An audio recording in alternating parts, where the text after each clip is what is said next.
Hai semua, saya Cikgu Muhammad Zawawi, merupakan guru cemerlang matematik.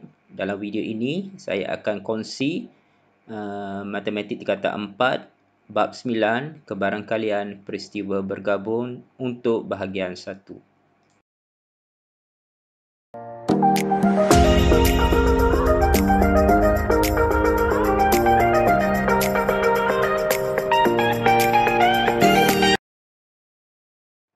Dalam video ini, anda akan mempelajari peristiwa bergabung dengan menulis ruang sampel dan peristiwa bersandar dan peristiwa tak bersandar.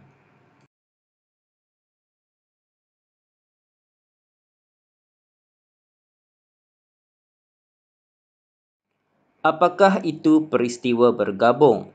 Peristiwa bergabung adalah gabungan dua atau lebih peristiwa dalam satu kesudahan. Okey, kita lihat contoh 1. Sekeping shilling dan sebiji dadu dilambun secara serentak. Shilling kita wakilkan sebagai A. Ruang sampel untuk shilling adalah gambar dan angka. Bilangan ruang sampel untuk shilling adalah sebanyak 2. Dadu kita wakilkan sebagai B. Ruang sampel untuk dadu 1, 2, 3, 4, 5, 6. Bilangan ruang sampel untuk dadu adalah sebanyak 6. Jadi, untuk bilangan kesudahan menggunakan formula NS sama dengan bilangan A darab bilangan B. Ini adalah formula untuk bilangan kesudahan bagi dua peristiwa. Okey, jadi untuk situasi shilling dan dadu ini, bilangan kesudahannya adalah 2, NA 2 darab MB 6 sama dengan 12. Okey, kita lihat pula bagaimana untuk menulis ruang sampel. Okey, ruang sampel bagi situasi shilling dan dadu tadi yang dilambung secara serentak. Okey, dengan menggunakan kaedah 1, anda boleh menyenaraikan seperti ini. Ruang sampel kita wakilkan sebagai S sama dengan G1, G1, G2, G2, G3, G3, G4, G4, G5, G5, G6, A1 sehingga A6.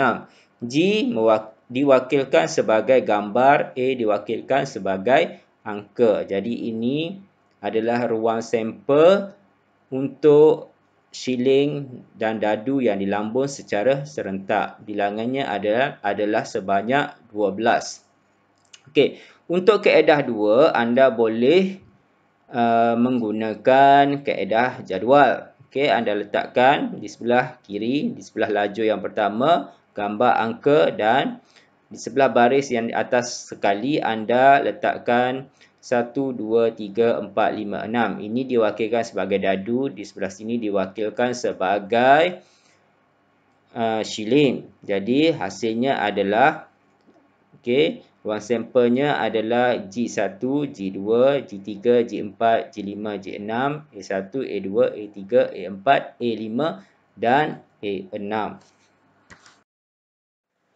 Bagi kaedah 3 pula adalah dengan menggunakan gambar rajah pokok. Gambar rajah pokok ini menggambarkan dadu bermula dahulu diikuti dengan shilling. Gambar rajah pokok ini pula menggambarkan shilling berlaku dahulu diikuti dengan dadu. Contoh 2. 2 biji guli dipilih secara rawak daripada bekas yang mengandungi 2 biji guli merah, sebiji guli kuning dan sebiji guli hijau.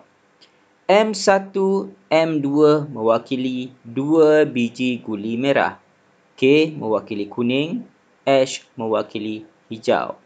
Di situ kita melihat ruang sampel S sama dengan M1, M2, merah 1, merah 2, M1K, merah 1, kuning, dan akhir sekali hijau kuning.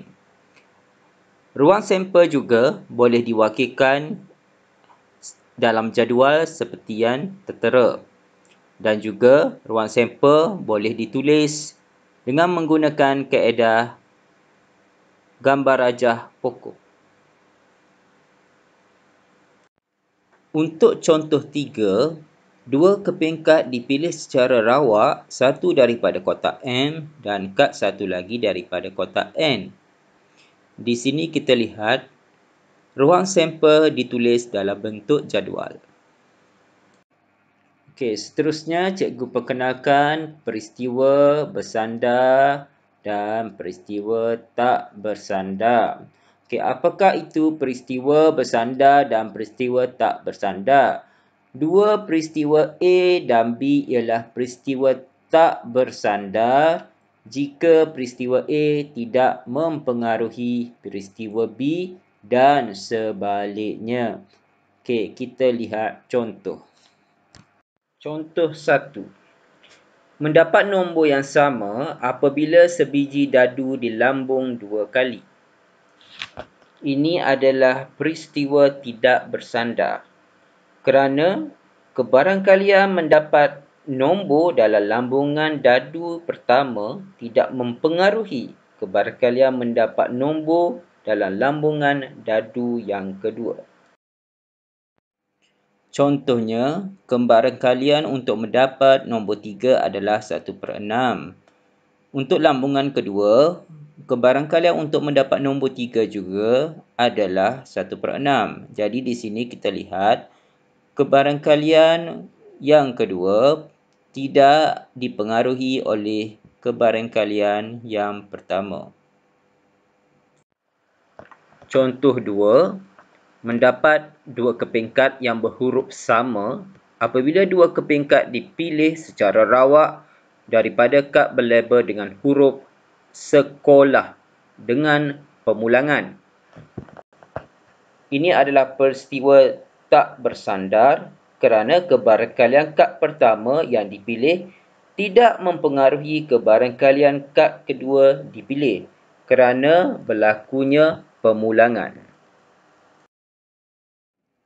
Contohnya, kebarangkalian untuk mendapat huruf K adalah 1/7 dan kebarangkalian untuk mendapat huruf K yang kedua juga 1/7 kerana berlakunya pemulangan huruf K di sini.